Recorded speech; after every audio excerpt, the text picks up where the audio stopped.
के राष्ट्रीय सचिव मजिंदर सिंह सिरसा कांग्रेस पर जमकर बरसे हैं। विस्तार न्यूज से खास बातचीत में सिरसा ने आरोप लगाया है कि कांग्रेस के नेता 1984 में सिखों पर हुई ज्यादती में शामिल रहे हैं। और क्या कुछ कहा है उन्होंने, आपको सुनाते हैं।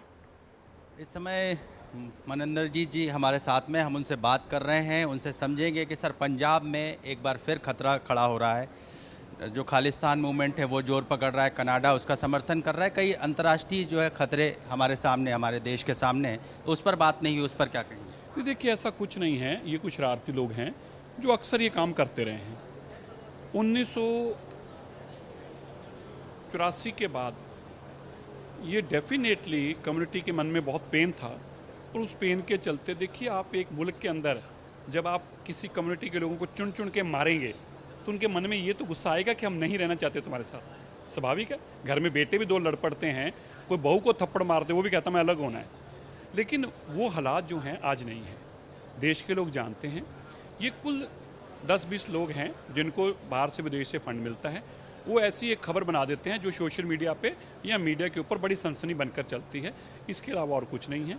देश के 99.99999% मैं इतनी बार 0.999 इसलिए कहा कि 10-20 लोग ऐसे सैकड़ों में होंगे जो लोग इस तरह की किसी भावना के साथ अपने मत रखते होंगे, वरना सब लोग विरोध में हैं। सर, राष्ट्रीय स्तर पर तो चमक है ही, अब अंतर्राष्ट्रीय स्तर पर भी मोदी सरकार जो है लगातार चमक रही है, बड़े कड़े फैसले ले रही है और अपनी वॉइस जो है वो बिल्कुल साबित कर रही है कि भारत भी है, भारत की आवाज़। इस पर क्या कहें? देखिए, ये समा एक अमेरिका के पास था। हालांकि अमेरिका उसका भरपूर फ़ायदा अपने मुल्क के लिए नहीं ले पाया, लड़ाई झगड़े में उन्होंने अपनी ताकत को ख़राब कर दिया। हमें ज़रूर सीखना चाहिए मोदी जी से। मोदी जी को ये ताकत मिली, उन्होंने इस ताकत को लड़ाई झगड़े में ख़राब नहीं किया, दूसरे मुल्कों के साथ अच्छे संबंध भी बनाए और अपनी ताकत को और मजबूत किया, और उस ताकत का भारत के लोगों को लाभ मिले आर्थिक तौर पर, उसमें इस्तेमाल किया। तो मुझे लगता है ये एक बहुत बड़ी दूरंदेशी नीति थी उनकी, जिसका आज हमें लाभ मिल रहा है। सर, आप भोपाल में आज क्या क्या करने वाले हैं?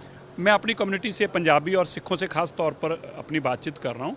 जो मोदी जी ने 10 साल में काम किए हैं उस पर चर्चा कर रहे हैं, और अपनी कम्युनिटी एक तरफा वोट डाले मोदी जी को, इसके लिए हम प्रयास कर रहे हैं। धन्यवाद जी। तो ये थे मनिंदर जी जो बता रहे थे कि आखिर क्या है खालिस्तान मूवमेंट। कोई बड़ी बात नहीं है, कुछ चंद लोग हैं जो इसको हवा देने का काम करते हैं, कम्युनिटी मिली हुई है और उसके मन में जो शंकाएं थी वो भी लगातार दूर की जा रही हैं। उन्होंने ये भी कहा कि अंतर्राष्ट्रीय स्तर पर भारत का कद बहुत बड़ा हो गया है और अंतर्राष्ट्रीय स्तर पर उसकी वॉइस का महत्व है, भारत की वॉइस का महत्व है। श्याम सिंह तोमर, कैमरा पर्सन राकेश के साथ, विस्तार न्यूज़ के लिए।